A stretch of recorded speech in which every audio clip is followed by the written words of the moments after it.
है वो ये कि बजट में घरेलू मैन्युफैक्चरिंग सेक्टर को बढ़ावा देने के लिए बड़े ऐलान हो सकते हैं। आपको याद होगा कि जब जीडीपी के आंकड़े आए थे तो उसमें सबसे ज्यादा जो डेंट देखने को मिला था वो मैन्युफैक्चरिंग के आंकड़ों में ही आया था और उसके चलते ओवरऑल जीडीपी के आंकड़ों पर प्रेशर बना था। एक्सक्लूसिव खबर क्या है, क्या सरकार फैसले ले सकती है, ये बताने के लिए हमारे सहयोगी सुमित चतुर्वेदी हमारे साथ जुड़ गए हैं। सुमित, बताइए क्या कुछ ऐलान हो सकते हैं?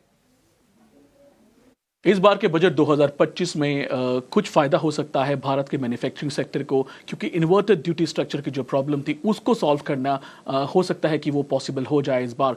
इन्वर्टेड ड्यूटी स्ट्रक्चर तब होता है जब इनपुट के रॉ मटेरियल पे ड्यूटी जो है वो जो फिनिश प्रोडक्ट है उससे ज़्यादा होती है। ये प्रॉब्लम कई सेक्टर्स में देखने को मिल रही थी। सेक्टर्स की बात करें तो मोबाइल के कुछ कंपोनेंट्स हैं जिसमें mobile backlight units, cover glass और ओपन सेल्स, इन सबको इन्वर्टेड ड्यूटी स्ट्रक्चर का सामना करना पड़ता है मुश्किल का। कुछ एल्यूमिनियम उत्पाद है जिसमें इन्वर्टेड ड्यूटी स्ट्रक्चर होता है, इसको भी सॉल्यूशन इसका मिल सकता है। और लगभग 30 आइटम है जिन पे जो इन्वर्टेड ड्यूटी स्ट्रक्चर का प्रॉब्लम जो है वो सॉल्व हो सकता है। इसके चलते भारत में जो उत्पादन होता है उसको एक बढ़ावा मिलेगा। उसके लिए इस बार जो बजट फरवरी 1 को है उसमें अनाउंसमेंट हो सकती है। ठीक है, सुमित जी हमको जानकारी दे रहे थे। एक काम करते हैं, जरा चेक करवा लेते हैं डिक्सन टैग एक बार। चंदन सर चेक करना आप। बिल्कुल, आप यहाँ पे डिक्सन की बात कर रहे हैं और आईटी में डिक्सन अपने आप को कंपैरेटिवली होल्ड किया है। पिछले 5-6 दिनों में मार्केट में उठापटक देखने को मिली थी, बट ये काउंटर कहीं ना कहीं एक ब्रॉडर रेंज में कामकाज कर रहा है।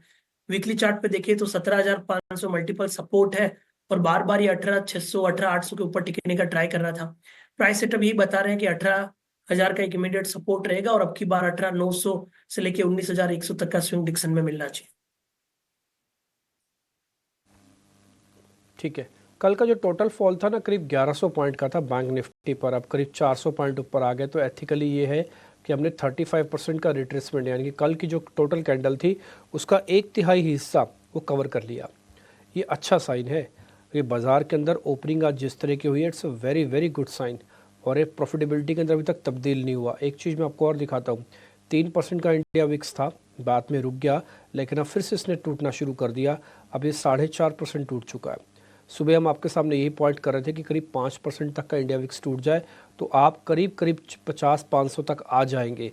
अब आप बैंक निफ्टी के लेवल्स चेक करेंगे ना तो 50-320 पे तो आप आ ही गए हैं।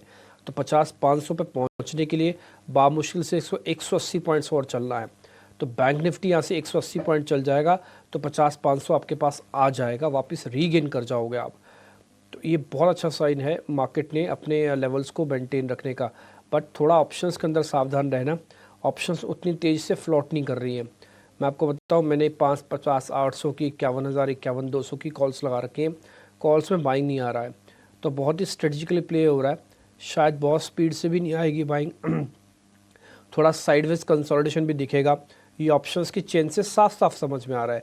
इसलिए कोई भी एक्सपेरिमेंट करना वो सिर्फ फ्यूचर्स के अंदर करना या तो कैश के अंदर करना। ऑप्शंस के अंदर टाइम वैल्यू गला सकता है। बाज़ार ने जो तोड़ा है कल उसको ठीक कर